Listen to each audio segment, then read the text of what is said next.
이가서 6장 8절 우리 유인물에도 기록이 되어 있습니다. 우리 함께 이 말씀 봉독하겠습니다. 시작. 사람아, 주께서 선한 것이 무엇임을 내게 보이셨나니 여호와께서 내게 구하시는 것은 오직 정의를 행하며 인자를 사랑하며 겸손하게 내 하나님과 함께 행하는 것이 아니냐. 아멘. 오늘 이 말씀을 근거로 해서 웨스트민스터 신앙고백 소요리 문답 39번째입니다. 하나님이 요구하시는 의무, 이것에 대해서 함께 나누겠습니다. 지난 4월에 이제 우리가 웨스트민스터 신앙고백이 소요리 문답을 시작을 했습니다. 대략 봤을 때 한 2년은 걸리겠다라는 생각을 제가 하고 시작을 했는데 해보니까 대략 한 1년 조금 넘게 하면은 맞춰지지 않을까 싶습니다.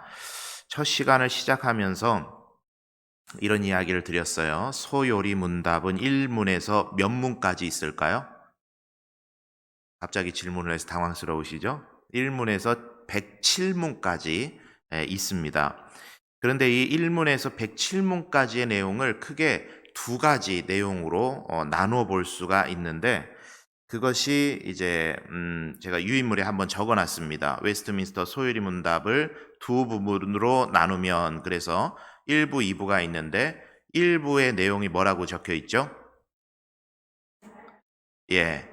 1문에서 38문까지의 내용이 우리가 믿는 하나님이 어떤 분이신가에 대해서 다루고 있고, 39문에서 107문까지 2부는 뭐죠?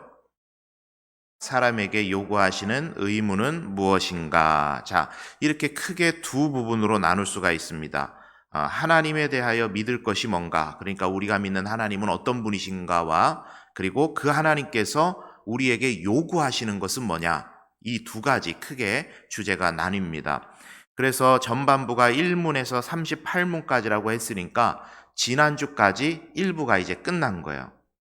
오늘부터 시작해서 2부가 시작이 되는데 2부부터의 내용이 뭐라 그랬죠? 하나님께서 우리들에게 요구하시는 게 뭐냐? 그 내용을 이제부터 시작을 하게 됩니다.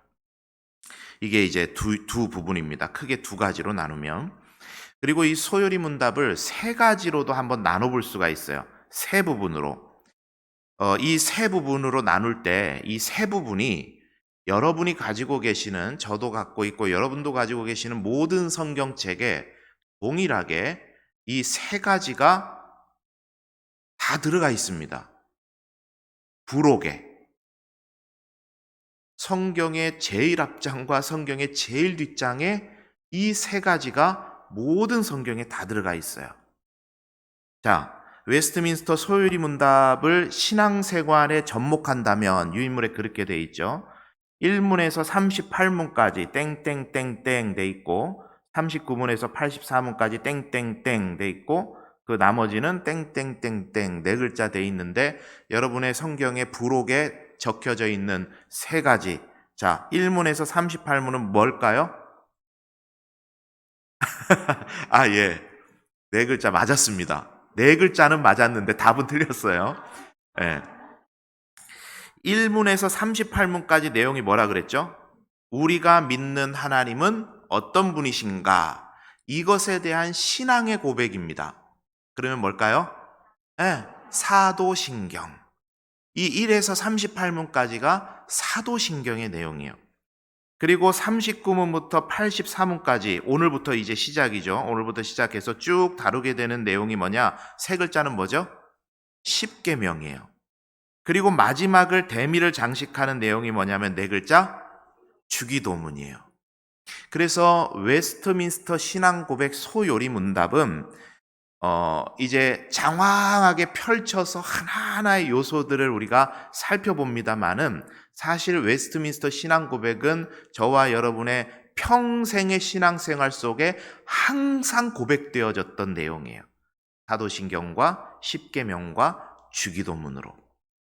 그거를 쫙 펼쳐서 하나하나의 요소들을 지금 살펴보고 있다, 그렇게 생각을 하시면 되겠죠. 자, 그래서 이제 오늘부터 시작되는 것이 이제 하나님께서 우리에게 요구하시는 의무가 무엇이냐, 그것입니다. 자, 우리 문답을 한번 하고 시작을 하도록 하겠습니다. 하나님이 사람에게 요구하시는 의무는 무엇입니까?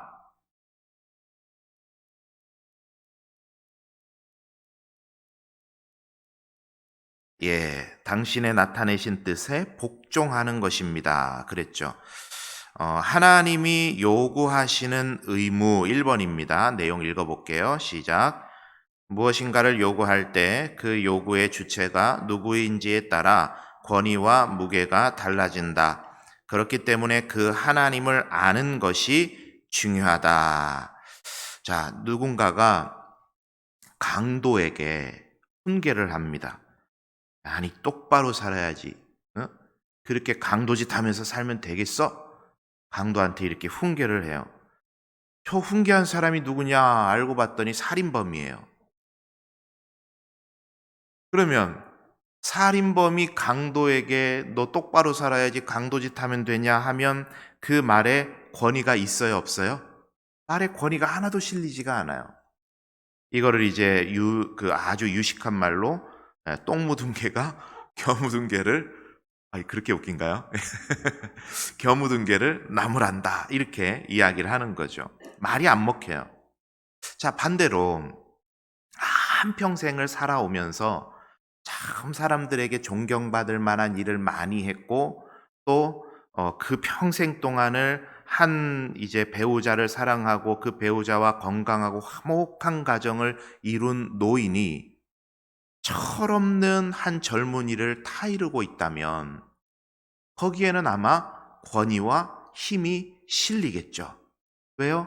말하는 사람이 누군가에 따라서 그 말의 권위가, 무게가 다를 수밖에 없습니다. 여러분, 이것을 우리가 한번 생각을 해보면요.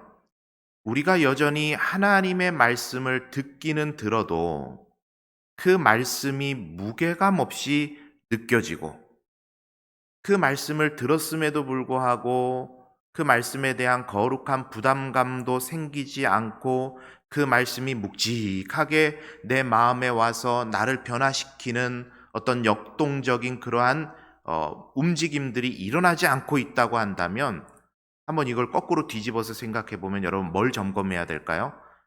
내가 하나님을 바로 알고 있는지를 점검을 해봐야 돼요. 내가 하나님을 오해하고 있지는 않는지.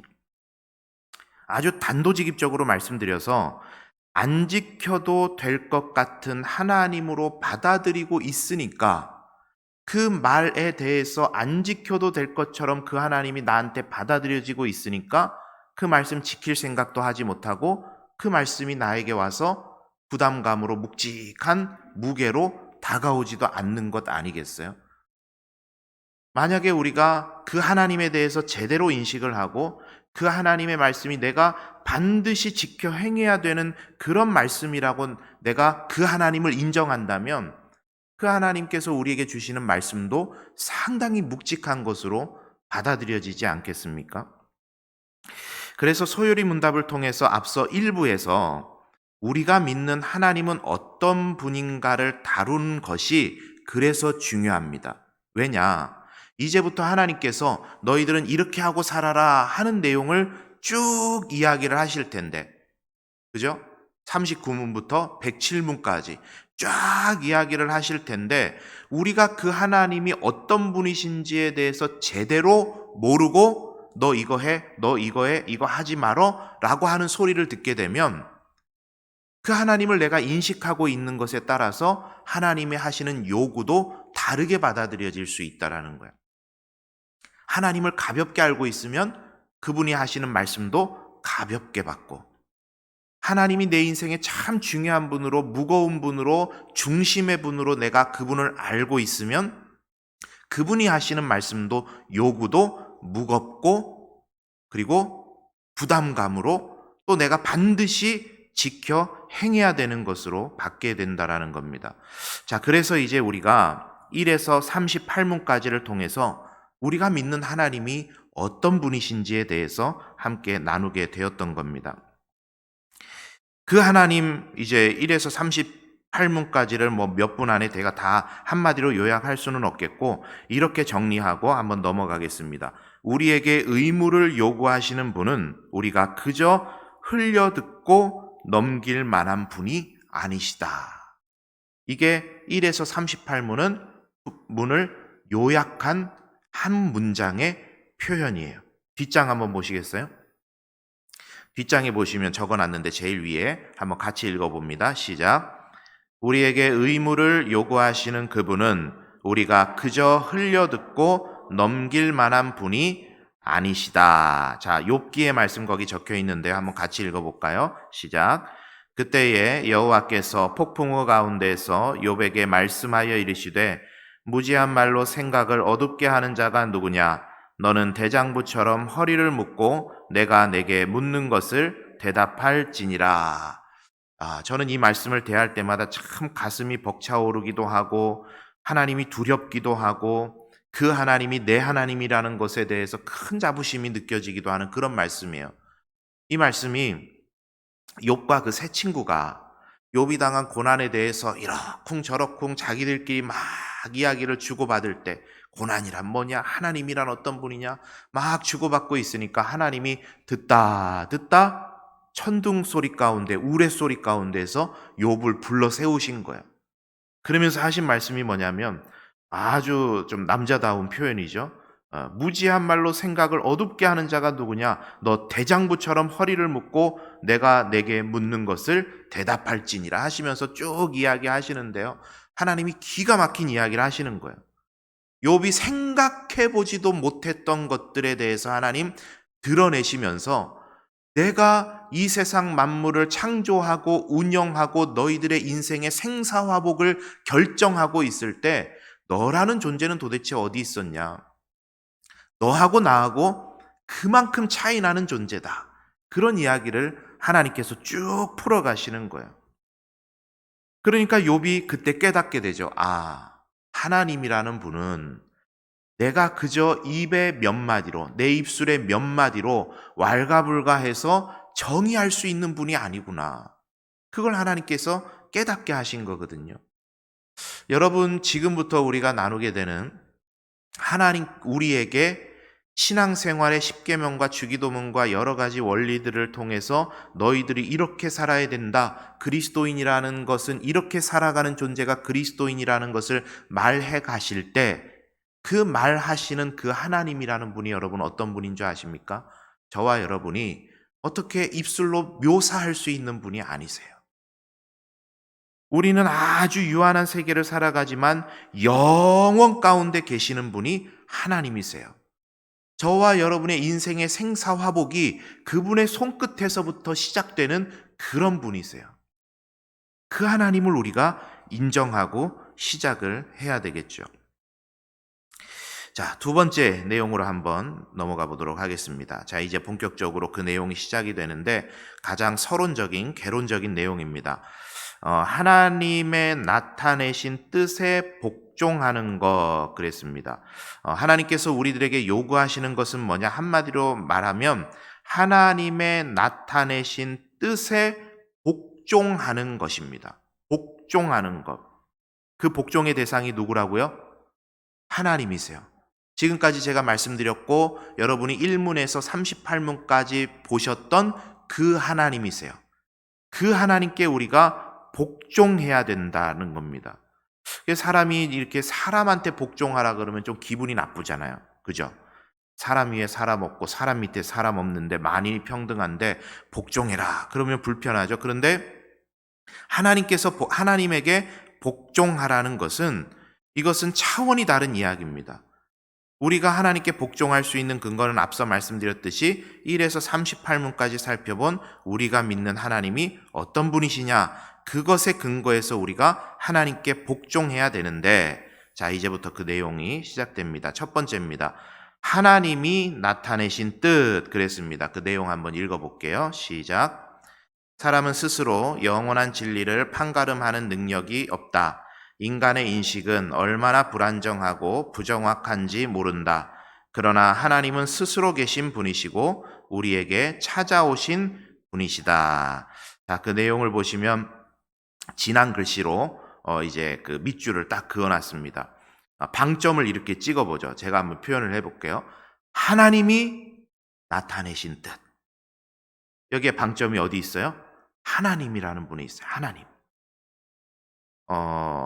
우리가 어떤 이제 복종을 하기 위해서는 그 복종하는 대상이 믿을만 해야 되지 않겠어요? 그죠? 예, 믿을만 안 하는데 복종하라 그러면 어려워지잖아요. 믿을만 해야 돼요. 근데 사람과 사람이 만들어내는 모든 것들, 추구하는 가치, 발상, 이념, 문화, 이 모든 것들은요, 우리가 복종하고 따라가야 될 대상은 아니에요. 이것은 분명합니다. 복종이라는 것이 따라간다라는 그런 의미를 가지고 있는데, 사람이 만들어 놓은 것은 그렇지 않아요. 따라갈 수 없고 복종하면 안 돼요. 왜냐? 유한한 것이고 쉽게 무너지는 것이기 때문에 그렇죠. 사람들은 살아가면서 나름대로 윤리와 도덕과 법과 원칙과 규칙을 만들고 그것을 따라가고 있지만, 사실은 생각해 보면 그것은 시대와 문화와 사람들의 추구하는 것과 취향에 따라서 얼마든지 변해버려요. 그러니까 영원하지가 않아요. 영원하지 않은 것에 우리 인생 걸면 되겠습니까? 예를 들어서 2015년도에 간통죄가 여러분 폐지가 됐어요. 아시죠? 헌재에서 판결이 나서 간통죄가 폐지가 됐습니다. 물론 여전히 민사를 통해서 그에 대한 책임을 각각의 개인이, 배우자끼리 서로 지게 되어 있지만, 사회가 간통이 형법으로 다스릴 죄가 아니라고 결정을 한 거예요. 형사적 책임을 지워서는 안 된다, 이렇게 결정을 했어요. 이것이 여러분 사회 문화적 그 당시에 지금도 분위기인 성적 자기결정권 때문이었습니다. 이 성적 자기결정권이 뭐냐? 내가 원하는 사람과 육체적 결합을 할 수 있는 것은 개인의 자유이다. 배우자가 있건 없건 상관없이 그건 내 개인의 자유다. 이 개인의 자유가 침해돼서는 안 된다. 이러한 가치관을 가지고 세상과 사회가, 문화가 움직여 가다 보니까 헌재에서 그것을 반영했던 거죠. 그래서 헌재에서 간통죄는 위헌이다, 이렇게 선고를 했는데, 그 선고의 주문을 제가 한번 보니까 그것은 당사자 간에 민사적으로 해결해야 될 일이지 나라가 그것을 죄로 다스릴 필요는 없다, 이런 내용으로 이제 선고를 한 거예요. 위헌이다, 이렇게 결정을 한 거죠. 여기 계시는 분들은 어떻게 각자가 나름대로 생각하는 게 조금씩 다를 수는 있겠습니다만, 저는 정말 기가 막히고 코가 막히는 결정이라고 생각을 하거든요. 왜냐? 개인의 자유가 존중되어야 되는 건 물론 맞습니다. 그러나 나라가, 국가가 가정을, 최소한의 공동체인 가정을 지키려는 노력이 있어야 되죠. 그런데 나라가 그것을 던져버린 거예요. 개인의 의사에 따라 결정해라. 여러분, 이게 뭘 말해줍니까? 여기 앉아 계시는 대다수의 이제 우리 어르신들이라고 보통 표현되는 연배에 계시는 분들은 굉장히 이상한 일이에요, 이게. 그죠? 이게 말도 안 되는 일입니다. 그런데 현 시대의 많은 젊은이들 사이에서는 이것이 응당 맞다라고 생각하는 시대 조류가 있는 거예요. 그러니까 사람의 생각과 사람의 가치관과 사람이 정해놓은 법과 여러 가지 가치들은요, 여러 사람이 맞다 하면 맞은 게 되고 여러 사람이 틀리다 하면 틀린 게 돼요. 그러니까 이 사람에게서, 사람과 사람으로부터 나오는 모든 것은 거기는 불완전하기 때문에 우리가 기대거나 우리가 복종할 수 있는 것들이 안 됩니다.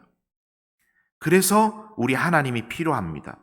세상의 모든 종교는요, 사람이 스스로 신을 만들고 섬기는 법을 창안해내지만, 하나님께서 만들어 놓으신 피조물을 형상으로 만들고 거기에 머리를 조아리는 것이 세상의 종교이지만, 우리가 섬기는 하나님은 어떻죠? 우리가 하나님을 찾아가는 게 아니라 하나님께서 우리를 찾아오신 겁니다. 찾아 내려오셨죠. 우리는 영원을 모르지만 그분은 영원하신 분이세요. 우리가 말하는 진리는 자주 변하지만, 시대에 따라 상황에 따라 다 변하지만, 하나님은 창세로부터 영원까지 변치 않는 우주의 진리 되신 분입니다.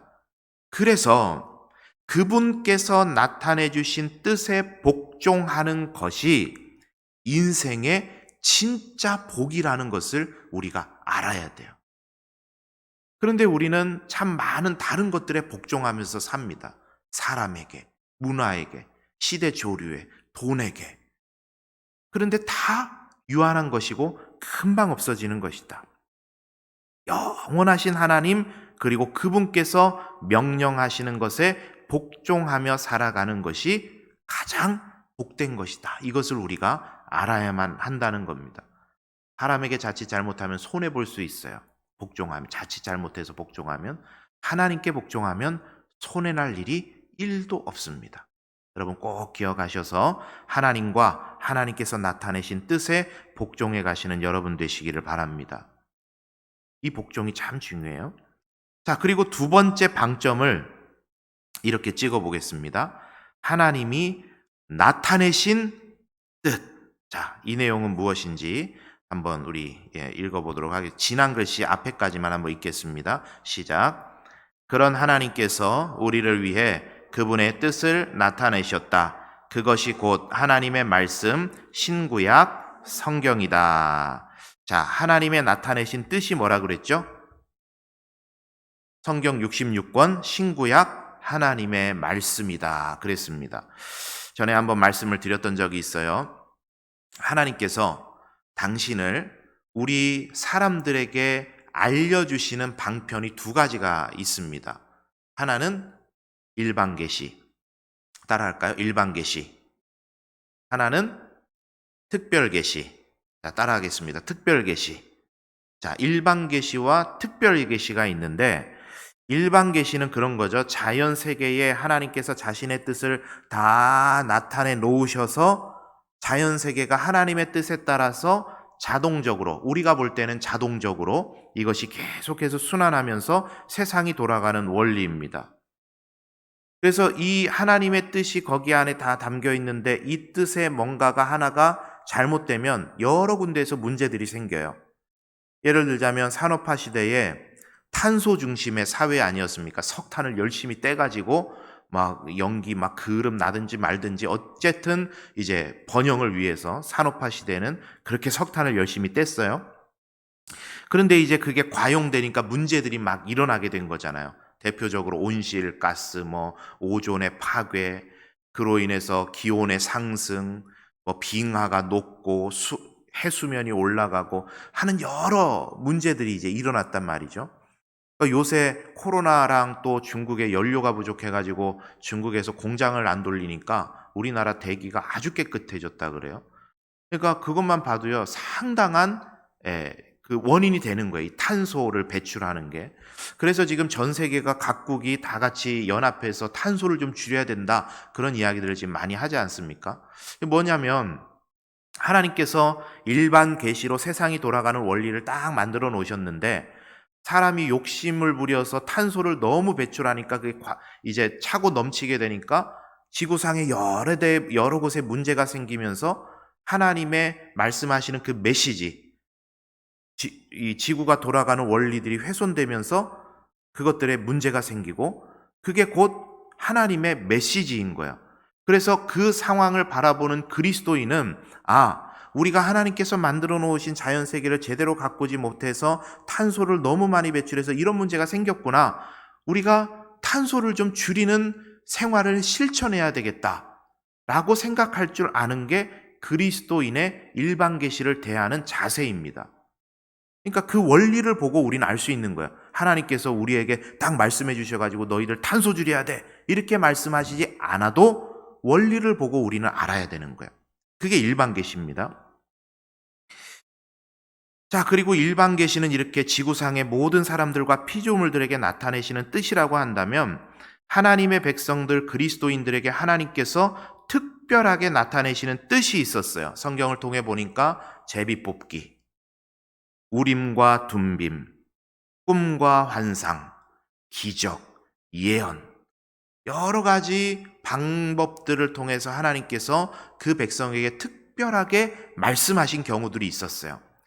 그 특별한 그 말씀들을, 특별 계시를 망각과 왜곡의 위험으로부터 지키시기 위해서 하나님께서는 문자로 그것을 기록하게 하셨어요. 그게 뭘까요? 기록된 하나님의 말씀 성경입니다. 그래서 성경에는요, 하나님의 뜻이 풍성하게 담겨 있어요. 우리가 읽지 않아서 그렇지, 연구하지 않아서 그렇지, 우리가 살아가는 데 있어서 필요 충분한 말씀들이 다 이 안에 담겨 있어요.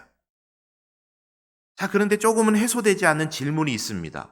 성경이 기록될 당시는 수천 년 전의 때고, 지금 현대 산업화 시대의 IT 시대에 그 성경이 기록될 시대에서는 상상도 못할 일들이 지금 이 시대에 일어나지 않습니까? 그런데 이 시대를 살아가는 어떤 삶의 방식이라든지 내용들은 성경에 세세하게 기록이 되어 있지 않단 말입니다. 그거를 우리가 어떻게 그러면 받아들일 수 있을까? 어, 예를 들어서 우리 교회가 아주 낡았어요. 낡고 이제 사람들이 많이 모이게 되니까 건축의 필요성이 생겨난 거예요. 아, 이대로는 안 되겠다. 건축을 해야 되겠다. 자, 우리 교회도 그런 일이 이제 곧 일어나지 않겠습니까? 그죠? 계속 부흥할 거니까. 예, 그죠? 이럴 때 아멘 하셔야죠. 자, 그러면 교인 100명 중에 덜어는 그렇죠. 우리가 미래를 준비해야 됩니다. 그래서 교회를 건축하고 공간을 확보해야 됩니다. 하시는 분들이 덜어는 계실 수 있고, 또 덜어의 분들은 또 어떻게 이야기하실 수 있을까요? 이거 코로나 시대에 무슨 건축입니까? 지금 참 어려운 시대인데 이대로 우리가 예배 한 번 더 드리고 있는 장소 우리가 알차게 좀 잘 이용하면 아직은 괜찮지 않겠습니까? 라고 하시는 분도 계실 거예요. 그렇게 여러 생각들이 나오지 않겠습니까? 자, 그런데 사람들이 하는 착각 한 가지가 뭐냐면, 그리스도인들이, 신앙인들이 자주 하는 착각이 뭐냐면, 자신의 뜻을 하나님의 뜻으로 자꾸 포장하는 잘못을 참 많이 해요. 언행을 통해서. 그래서 자신의 말에 권위를 획득하려고 합니다. 마치 내가 특별 계시를 받은 것처럼 하나님께서 꿈에 혹은 기도하는데 나한테 말씀하셨다. 그렇게 이야기를 해요. 그런데 문제는 뭐냐? 이쪽에서도 하나님이 말씀하셨다. 나한테 그런 마음을 주셨다라고 하는데 저쪽에서도 나도 하나님 그런 마음 주셨다. 기도하는데 하나님께서 나에게 보여주셨다. 내가 그런 꿈 꿨다. 하면 자, 그냥 아주 쉽게 건축의 찬성 반대 입장에서 둘 다 그렇게 이야기를 하면 누구 말이 옳은 겁니까? 누구 하나님이 옳은 하나님이에요? 진짜 하나님이에요? 어, 이런 것에 우리가 참 조심을 해야 돼요. 여러분, 저도 참 조심하는 게 그런 겁니다. 우리가 하나님의 뜻을 어떻게 할 수 있을까? 성경이 우리의 삶의 복잡한 모든 상황에 대해서 말을 해주는 것은 아니지만 우리가 꼭 기억하면서 하나님의 말씀을 대해야 되는 것이 뭐냐면, 유인물의 마지막 부분에 제가 적어놨는데 우리 한번 같이 볼 텐데요. 2번에 지난 색으로 해놓은 그 부분은 한번 같이 읽어보겠습니다. 시작. 성경의 명백한 가르침에 근거하여 합리적으로 그리고 건전하게 추론할 수 있는 능력과 양심을 우리에게 주셨다. 그리고 그 순간에 성령께서 역사하신다. 자, 여러분 이게 무슨 말이냐면요. 사도행전이 시작이 되고 나서 교회의 몸집이 커지다 보니까 이제 사도들 몇 명이서 의사를 결정하고 할 수가 없다 보니까 이제 그 교회 안에 어떤 모임들이 생겨나기를 시작하냐면 공의회라는 것이 생겨납니다. 그래서 가장 먼저 보신 공의회가 예루살렘 공의회예요. 그 예루살렘 공의회를 통해서 이방인에게도 복음이 증거돼야 된다. 우리가 그 일에 대해서 막지 말고 우리가 열심히 이방인 선교를 하자라고 결정을 했어요. 그 내용을. 그리고 예루살렘 공의회를 시작으로 해서 우리 이런 웨스트민스터 신앙 고백이 결정됐던 공의회들 하며 아주 수많은 공의회들이 있었고, 우리 엊그저께 우리 노회를 했거든요. 노예학이 얼마 전에는 우리 대한예수교 장로회 통합 측 총회를 했거든요. 이런 총회와 노예와 같은 공의회들을 통해서 하나님은 교회를 이끌어 오셨어요. 그리고 우리 교회는 무슨 회의가 있어요? 공동의회, 재직회, 당회, 회의가 있어요. 그래서 여러분, 우리가 하나님께서는 하나님의 말씀이라고 하는 66권에 적혀 있는 대명제, 우리 삶을 바른 방향을 잡을 수 있는 대명제들을 모두 다 성경 말씀을 통해 주셨어요. 그리고 그 대명제를 바라보면서 그 방향을 잡으면서 우리에게, 그리스도인들에게 선한 양심을 주셔서 하나님의 말씀을 통해서 건전하게 추론할 수 있는, 합리적으로 생각할 수 있는 능력과 양심을 우리 모두에게 주셨어요. 그것을 통해서 우리는 바른 길을 찾아가는 것입니다. 그게 하나님의 말씀인 거예요. 하나님의 말씀이 건축을 해라, 마라, 이렇게 말씀하시는 것이 아니라 하나님을 기쁘시게 한다는 대명제를 가지고 우리가 다 같이 화합하여서 건전한 신앙 양심을 가지고 합리적 사고로 일을 만들어가는 것입니다. 그게 그리스도인들이 나아가는 방향이죠. 그래서 저는 당회 때 장로님들하고 이렇게 이야기하고 대화하는 시간이 참 재미있고 즐거워요. 저는 항상 장로님들께 말씀을 드릴 때 제가 사용하는 어법이 있습니다. 장로님들은 뭐 모르시는지 아시는지 모르겠지만, 저는 뭐 예를 들자면 저희가 이제 코로나가 상황이 뭐 이렇게 되면서 11시로 2부 예배를 복귀를 시켜야 될까 말아야 될까 지난 당회 때 같이 의논을 했거든요. 10시 반에 계속 해야 될까, 그런 이야기 하는데, 만약에 제가 어떤 의도를 가지고 말을 한다면 장로님들 우리 이제 11시로 옮기는 게 어떻겠습니까? 이렇게 화두를 꺼내게 되면은요, 우리 장로님들은 다들 마음이 좋고 저를 도와주시고자 하는 그런 마음이 다들 있으시니까 제가 그렇게 말을 꺼내면 아마 목사님의 의도가 11시로 가자는 건가 보다 해서 뭐 좋습니다 이렇게 하실 것 같아요. 그런데 저는 화두를 꺼낼 때 그렇게 하지 않고 지금 이 상황이 이런데 장로님들은 어떻게 생각하세요? 라고 화두를 꺼내 놓습니다. 그러면요, 장로님들의 각자의 생각이 다 다를 수 있잖아요. 그러니까 난상 토론이 됩니다. 각자의 이제 원하는 바, 생각하는 바를 이야기를 하시죠. 그러면 사실 난상 토론이 되면 이야기가 길어지고, 그리고 결정하는데 상당히 제법 많은 에너지들이 소모가 됩니다. 그런데도 그게 저는 좋아요. 왜냐하면 장로님들, 제가 생각하지 못했던 것들이 장로님들의 생각을 통해 나오고, 제가 미처 파악하지 못했던 성도들의 어떤 정서라든지 그런 내용들을 장로님들 통해 제가 들어요. 얼마나 저한테는 유익한 시간입니까? 제가 이제 기껏해야 1년 8개월 정도 여러분하고 같이 있었던 여러분과 같이 있었던 세월보다 20년, 30년씩 계셨던 우리 장로님들의, 성도님들을 바라보는 안목이 더 정확하지 않겠어요? 그러니까 여러분, 참 중요한 것이 우리 그리스도인들이 이 언어를 사용할 때 하나님께서 나에게 그런 마음을 주셨다, 하나님께서 꿈에 나에게 보여주셨다, 하나님께서 기도하는데 나에게 말씀하셨다, 이런 언어를 사용을 조심하셔야 돼요. 그게 굳이 틀렸다고 말씀은 안 드려요. 조심하셔야 돼요. 왜냐? 많은 그리스도인들이요, 자신의 영적 권위, 즉 다른 사람보다 내가 영적으로 조금 더 앞서 있다라는 것을 무의식 중에 표현할 때 내가 하나님하고 좀 더 긴밀한 관계에 있다라는 것을 드러내기 위해서 그런 언어들을 자주 사용해요. 특히나 이런 말씀 제가 드리지만 목사인 제가 제일 조심해야 될 부분입니다. 이 땅에 있는 많은 목사님들이 가장 조심해야 될 부분이 그거예요. 자기의 생각을 성경 말씀 갖다 넣고 또 하나님의 이름 빌려와서 이렇게 말씀하셨다 하는 것 굉장히 조심해야 되고, 저도 조심하려고 굉장히 노력을 합니다. 자, 그래서 종합하자면 하나님께서는 우리들에게 말씀해 주셨어요. 하나님의 뜻을 나타내 주셨어요. 어디에다가요? 성경 66권 하나님의 말씀에. 그리고 우리는 건전한 사고와 양심적인 선한 양심을 통한 사고들을 통해서 같이 연합하고 화합하여 하나님의 뜻을 찾아가는 것입니다.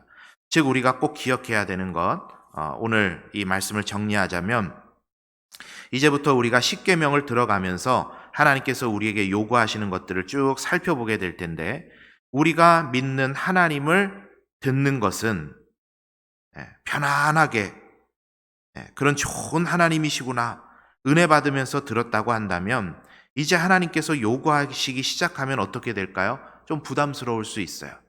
마음에 찔림이 올 수도 있어요. 아, 이거 하라고 그러시는구나. 마음이 굉장히 무거워질 수도 있습니다. 그럼에도 불구하고 그 부담에 우리가 응답해서 한 걸음 나아가면 하나님께서 우리의 삶에 놀라운 은혜를 허락해 주실 줄 믿습니다. 그래서 우리가 이제부터 나누어 갈 때 이 하나님께서 우리들에게 요구하시는 의무가 무엇인가, 이것을 통해서 하나님을 기쁘시게 하고 또한 우리의 삶이 하나님의 은혜 가운데 부흥되고 발전되는 그런 경험들을 하는 귀한 시간들 되시기를 바랍니다. 우리 함께 찬양하고